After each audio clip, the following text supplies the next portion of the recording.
사도신경으로 우리 신앙을 고백하겠습니다. 나는 전능하신 아버지 하나님 천재 창조주를 믿습니다. 나는 그의 유일하신 아들 우리 주 예수 그리스도를 믿습니다.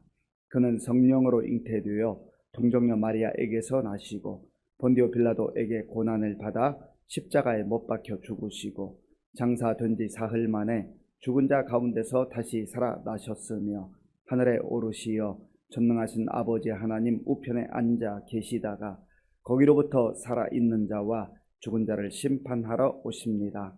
나는 성령을 믿으며 거룩한 공교회와 성도의 교제와 죄를 용서받는 것과 몸의 부활과 영생을 믿습니다. 아멘. 하나님께서 오늘 우리에게 주시는 말씀은 창세기 12장입니다. 구약 성경 14쪽 창세기 12장을 교독하겠습니다. 여호와께서 아브라함에게 이르시되 너는 너의 고향과 친척과 아버지의 집을 떠나 내가 네게 보여줄 땅으로 가라.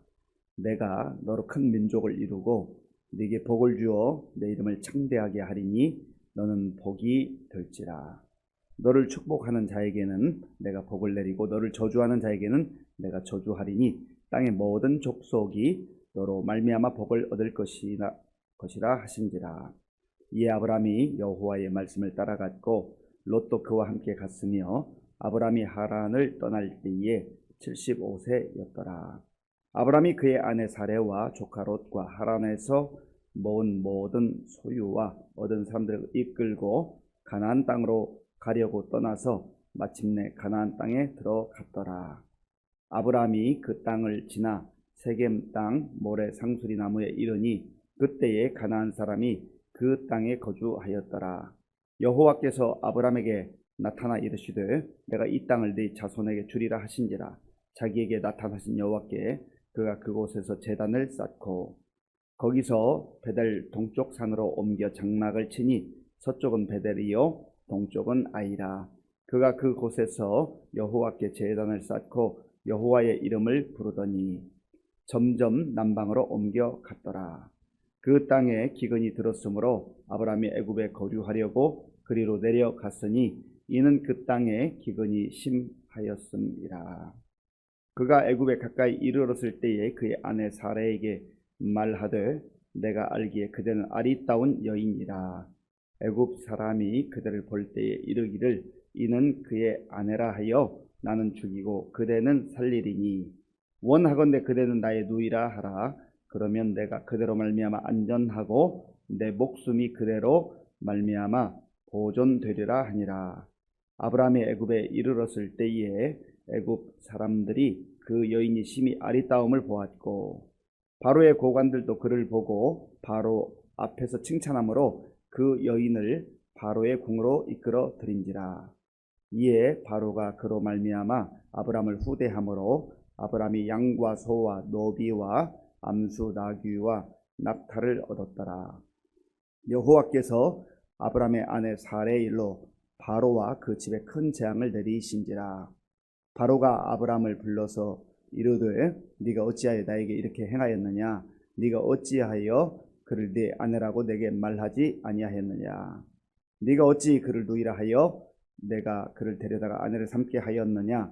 네 아내가 여기 있으니 이제 데려가라 하고 바로가 사람들에게 그의 일을 명하매 그들이 그와 함께 그의 아내와 그의 모든 소유를 보내었더라. 아멘. 창세기는 50장으로 되어 있습니다. 50장 중에 크게 두 부분으로 나눌 수 있는데 먼저 1장에서 11장까지 그리고 12장에서 마지막 50장까지 이렇게 두 부분으로 나눌 수가 있습니다. 1장부터 11장까지는 하나님의 창조의 그 역사 그리고 인간의 타락으로 인한 죄가 세상에 들어오는 그러한 모습들, 노아의 그 방주, 그리고 홍수로 인한 하나님의 심판, 그리고 바벨론, 이 바벨탑을 높이 쌓는 인간의 교만함, 이런 모습들이 11장까지 나오고요. 이제 2장부터는 족장들의 이야기가 나옵니다. 아브라함, 이삭, 야곱 이런 이야기로 이어지게 되는 것입니다. 어저께 우리가 묵상했던 마지막 부분에서 셈의 족보 그리고 데라의 족보 이런 족보가 나왔는데 그 족보를 기록하신 것은 많은 사람들의 이름이 기록되어 있지만 결국은 이제 12장의 그 역사를 이루어 가시는 그 하나님의 인도하심 가운데 이 아브람을 등장시키기 위해서 이제 셈의 족보 그리고 데라의 족보 이렇게 하나님께서 모세를 통해서 우리에게 알려주셨던 것입니다. 이제 믿음의 조상이라고 일컬어지는 아브라함을 하나님께서 부르시는 장면이 오늘 창세기 12장에 등장합니다. 1절부터 3절까지 우리 함께 읽겠습니다. 여호와께서 아브라함에게 이르시되 너는 너의 고향과 친척과 아버지의 집을 떠나 내가 네게 보여줄 땅으로 가라. 내가 너로 큰 민족을 이루고 네게 복을 주어 내 이름을 창대하게 하리니 너는 복이 될지라. 너를 축복하는 자에게는 내가 복을 내리고 너를 저주하는 자에게는 내가 저주하리니 땅의 모든 족속이 너로 말미암아 복을 얻을 것이라 하신지라. 아멘. 여호와 하나님께서 창조주 하나님께서 아브라함에게 말씀하셨다. 아브라함을 찾아오셨다. 아브라함을 부르셨다라고 하는 겁니다. 아브라함을 선택하신 거예요. 그리고 그를 주의 자녀로 또 주의 일꾼으로 불러주시는 그런 장면입니다. 그런데 하나님께서 아브라함에게 말씀하시기를 너는 너의 집을 떠나라. 아비의 집을 떠나라. 너의 친척의 집을 떠나라. 고향을 떠나라. 이렇게 말씀하신 거예요. 그 당시에 집을 떠난다고 하는 의미는 어찌 보면 삶의 터전을 다 버리는 것을 말합니다. 오늘과 같은 시대가 아니잖아요. 도로가 잘 발달되어 있거나 또 교통이 발달되어 있거나 통신이 발달되어 있는 그런 시대가 아니잖아요. 고향을 떠난다는 것 어찌 보면 죽음과 같은 것 아니겠습니까? 미지의 세계예요. 뭐 TV 방송이 있어서 어느 지역이 어떻다 그런 방송을 들을 수가 있습니까? 아니면 책자를 가지고 어느 지역에 대한 정보를 알 수가 있습니까? 아무것도 정보 없이 그저 하나님의 약속의 말씀, 그 말씀 붙들고 떠나라 하는 것입니다. 그런데 하나님께서 떠나라고 하시는데 내가 네게 보여줄 땅으로 가라. 어느 도시로 가라. 거기는 여기서부터 뭐 500km가 떨어져 있다, 1000km가 떨어져 있다. 그렇게 말씀하시는 것도 아니에요. 내가 네게 보여줄 땅으로 가라. 너무 막연하잖아요. 하나님, 좀 구체적으로 말씀해 주세요. 그렇게 우리가 혹은 아브라함이 말할 수 있잖아요. 하나님께서 아브라함에게 그렇게 하시는 게 아니라 우리에게도 그렇게 인도하실 때가 많아요. 그렇게 말씀하실 때가 많아요. 물론 또 세월을 이렇게 지나고 보면은 하나님께 참 자상하시다, 세밀하시다. 또 성경을 봐도 하나님께서 뭐 날짜를 기록하시고 우리가 발음하기도 어려운 사람들의 이름을 기록해 주시고 또 지명을 기록해 주시고 하는 거 보면 참 너무 세밀하고 자상한 하나님이다라고 하는 걸 느끼면서도 또 중요한 순간에 너무 막연하게 혹은 답답하게 인도하시는 것 같은, 말씀하시는 것 같은 그럴 때가 있단 말이죠. 하나님의 약속이 있어요. 내가 너로 큰 민족을 이루게 하기를 원한다. 내가 너로 큰 민족을 이루게 하겠다. 그런데 우선 여기서부터 탁 걸리는 거예요. 왜 그렇습니까? 어제 11장 20절에 사례는 임신하지 못함으로 자식이 없었다. 지금 자식도 없는데 우선 자식이나 주시고 하실 일이지. 아브라함의 입장에서 보면 큰 민족을 이루게 하겠다. 이게 좀 말이 안 되는 것 같잖아요. 아브라함의 입장에서 보면. 우리 입장에서도 하나님께서 말씀하시는 것이 지금 너무 현실적이지 않은 것 같은 말씀하실 때가 많아요. 우선 내가 생각할 때는 이게 먼저인 것 같고 그 다음에 두 번째, 세 번째가 있는 것 같은데 하나님은 자식도 없는 아브라함에게 내가 너로 큰 민족을 이루게 하겠다. 어제도 말씀드렸습니다마는 이 셈의 족보 그리고 데라의 족보, 아브라함의 아버지였던 데라의 족보를 기록해 놓은 상황 속에서 왜 그 말씀을 하셨는가? 결국은 믿음의 역사라는 겁니다. 사람이 하는 것 같고 다 되어져 있는 것 같은 그런 상황 속에서 하나님께서 일하시는 것이 아니라 어떻게 보면 말이 안 되는 것 같고 불가능한 상황 같은 대가 끊어지는 이런 상황 속에서 하나님께서 그저 자녀 주겠다 이렇게 먼저 말씀하지 않고 내가 너로 큰 민족을 이루게 하겠다. 왜 그렇습니까? 하나님은 위대하신 하나님, 하나님 전능하신 하나님, 하나님 멀리까지 보시는 하나님. 우리는 당장 내 눈앞에 있는 뭐 하나, 내가 원하는 것 하나, 그거 바라보고 있는데 하나님은 멀리까지 보시는 거예요. 왜냐하면 하나님이 영원하신 하나님이기 때문에 그렇습니다. 그리고 하나님께서 말씀하실 때 내가 네게 복을 주어 내 이름을 창대하게 하겠다. 하나님이 복의 근원이 되시거든요. 복을 주시는 분은 하나님이세요. 우리가 열심히 찾아서 땀 흘려서 노력해서 얻을 수 있는 그런 복이 아니라고 하죠. 근본적으로 우리 인간이 누릴 수 있는 복은 하나님으로부터 오는 거예요. 그리고 하나님께서 내가 네 이름을 창대하게 크게 할 것이다. 그리고 너는 복이 될지라. 전에 개역성경에서는 복의 근원이 될지라 그랬는데 복이 될지라. 복 자체가 될지라.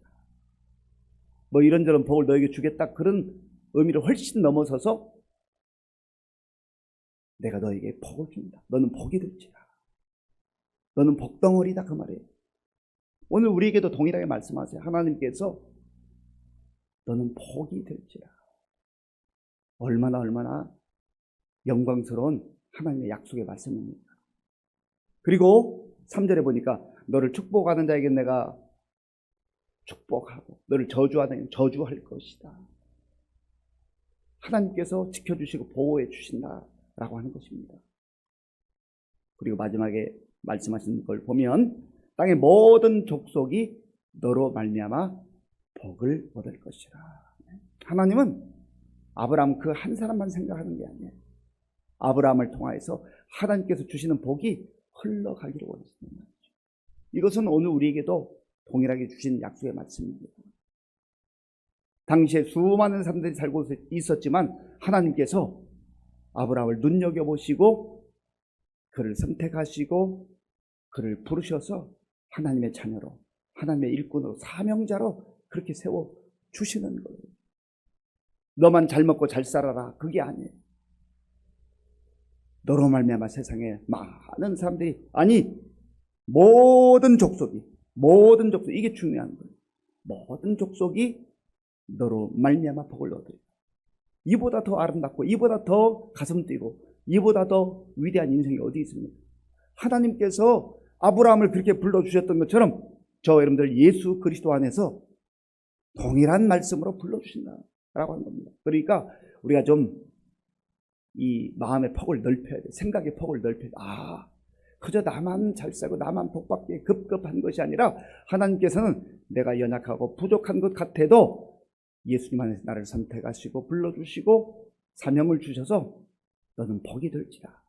너뿐만 아니라 너 주변에 있는 사람들이 너로 말미암아 너를 통하여서 복을 얻게 될 것이다. 이러한 약속의 말씀을 오늘 우리의 마음속에 새기고 세상을 향하여 나아갈 때 가슴 뛰잖아, 설레이잖아. 그런데 문제는 내 눈앞에 펼쳐진 건 아무것도 없는 것 같아. 이 말씀을 들었지만 아브라함에게 뭐 상황이 바뀐 게 없잖아요. 이 집을 떠나면, 아비 집을 떠나면, 친척 집을, 고향 집을 떠나면 고생길 아니겠어요?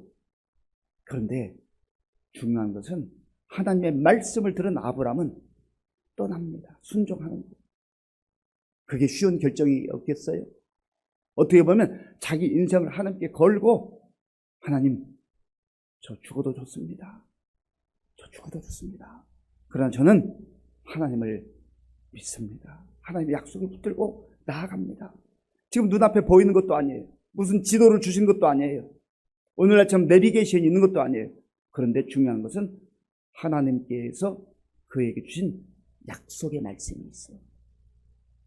그 약속 믿고 가는 겁니다. 이게 바로 믿음으로 사는 사람들의 특징이에요. 내 눈에 보여서가 아니에요. 내 눈에 아무 증거 안 입혀요. 믿음만을 가지고서 늘 걸으며. 자, 4절 말씀, 4절을 함께 읽겠습니다. 이에 아브라함이 여호와의 말씀을 따라갔고 롯도 그와 함께 갔으며 아브라함이 하란을 떠날 때에 75세였더라. 아멘. 이에 아브라함이 여호와의 말씀을 따라갔고, 이 한 문장이 너무너무 중요한 말씀이에요. 하나님께서 약속의 말씀을 주시고 그에게 복이 되겠다고 하셨고 너로 말미암아 모든 족속이 복을 얻으리라 받으리라 하셨지만 아브라함이 믿음으로 반응하지 않으면 무슨 역사가 나타나겠어요? 하나님께서 말씀하실 때 우리가 믿음으로 반응하는 게 중요해요. 하나님이 말씀하신 게 분명하다면, 확실하다면 때로 그 자리를 떠나는 거 불편할 수 있어요. 쉽지 않아요. 눈에 보이지도 않아요. 손에 잡히지도 않아요. 그런데 하나님이 말씀하셨기에, 하나님이 약속하셨기에 그 위대하신 하나님, 그 전능하신 하나님, 그 사랑의 하나님, 구원의 하나님을 믿고 가는 거죠. 우리의 삶의 여정도 마찬가지입니다. 때로 내 눈에 보이지 않아서 답답할 때가 얼마나 많아요. 내 손에 잡히지 않아서 답답할 때가 많잖아요. 그런데 중요한 것은 우리 눈에 보이는 것보다, 손에 잡히는 것보다 훨씬 더 중요한 것은 약속의 말씀이 있느냐. 그래서 우리가 말씀 중심의 신앙생활하는 게 너무너무 중요하단 말이죠. 눈에 보이는 것 추구하고 손에 잡히는 것만 추구하는 인생은 그저 거기밖에 못 가요. 거기밖에 못 가요. 그런데 영이신 하나님께서, 영원하신 하나님께서 약속하신, 지금 자녀도 없는 자에게 내가 너로 큰 민족을 이루게 하겠다. 지금 우리 태국 단기 선교팀이 교육을 계속 받고 있는데 벌써 한 달 정도 이렇게 받았습니다. 그런데 윌리엄 캐리라고 하는 그 근대 선교의 아버지라고 일컬어지는 이 윌리엄 캐리가 한 유명한 말이 있습니다. 하나님으로부터 위대한 일을 기대하라. 하나님을 위하여 위대한 일을 시도하라. 기대하고 시도하는 거예요.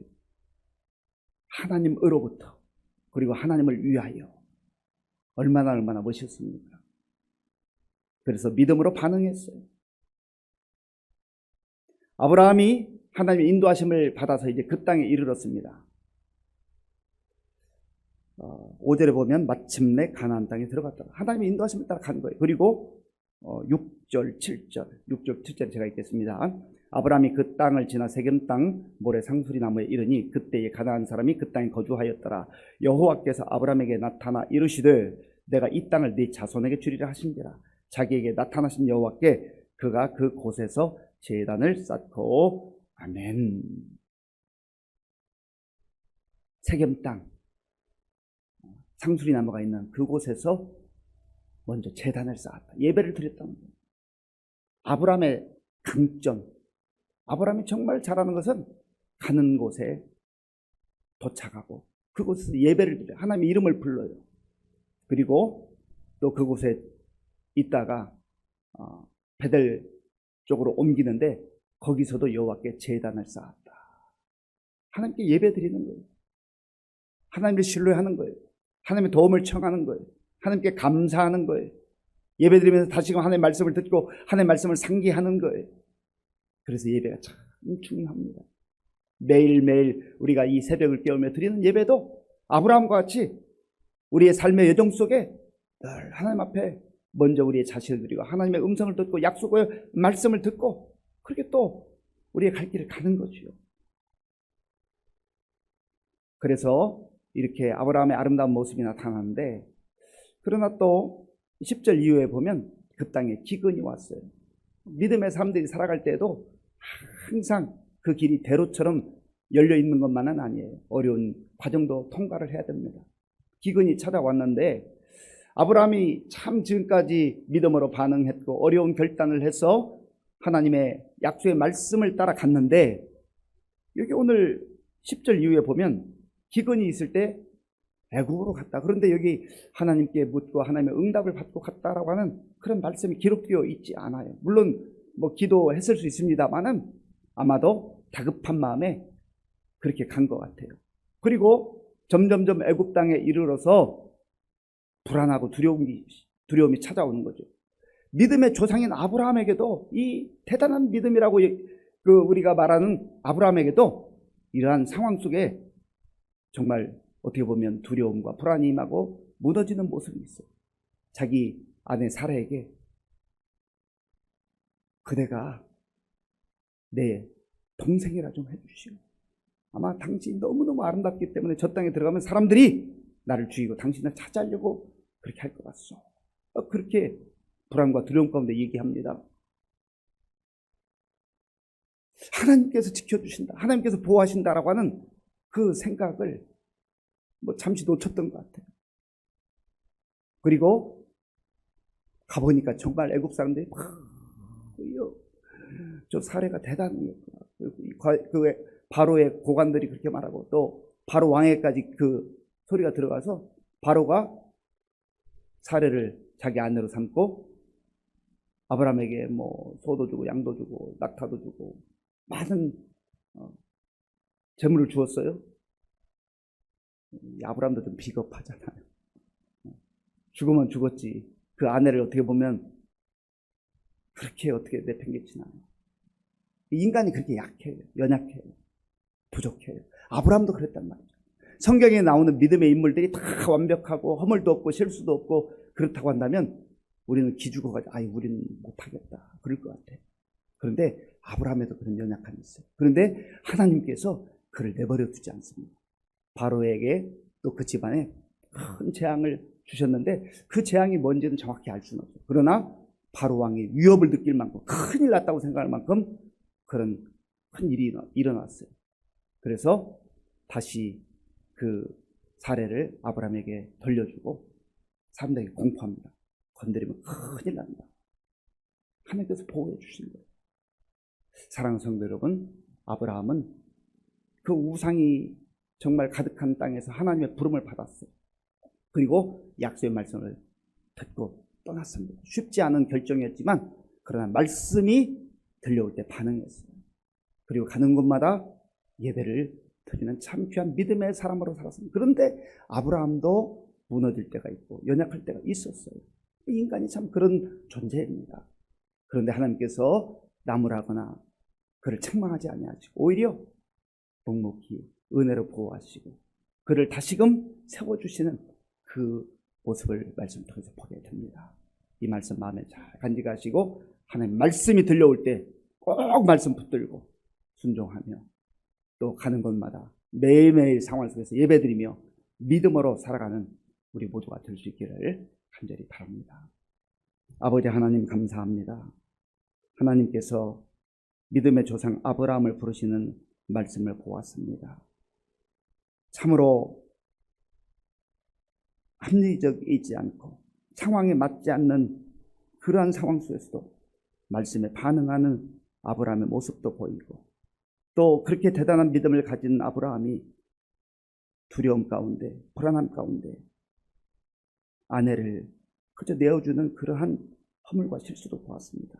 하나님 어떠한 상황 속에 있든지 하나님께서 그 발걸음을 보호하시고 인도하시는 것을 알게 하시고 그 하나님이 오늘 나의 하나님인 것을 믿고 그 하나님 말씀 가운데 나아가는 우리 모두가 될 수 있도록 도와주시옵소서. 예수님의 이름으로 기도하옵나이다. 아멘. 주기도문으로 예배를 마치겠습니다. 하늘에 계신 우리 아버지, 아버지의 이름을 거룩하게 하시며 아버지의 나라가 오게 하시며 아버지의 뜻이 하늘에서와 같이 땅에서도 이루어지게 하소서. 오늘 우리에게 일용할 양식을 주시고 우리가 우리에게 잘못한 사람을 용서하여 준 것과 같이 우리 죄를 용서하여 주시고 우리를 시험에 빠지지 않게 하시고 악에서 구하소서. 나라와 권능과 영광이 영원히 아버지의 것입니다. 아멘. 하나님께서 아브라함을 부르셔서 너는 큰 민족을 이루고 너는 복이 될 것이고 너를 통해서 모든 족속이 복을 얻을 것이다. 이런 약속을 주셨는데 이건 예수님 안에서 우리에게도 동일하게 주신 말씀입니다. 약속입니다. 이 말씀 붙들고 담대하게 살아가게 해달라고 기도하시고 또 어떤 상황 가운데서도 정말 하나님께서 보호하실 것을 믿고 믿음으로 끝까지 나아갈 수 있도록 기도할 수 있기 바랍니다. 나라와 민족을 위해서, 또 우리 교회 많은 어르신들, 환우들을 위해서, 또 다음 세대를 위해서, 우리 태국 단기 선교팀을 위해서 오늘 저녁에 또 수요 기도가 있는데 많은 성도들 나와서 함께 기도할 수 있도록 기도하시고요. 우리 군 복무 중인 청년들, 그리고 선교사님들 위해서 기도하겠습니다.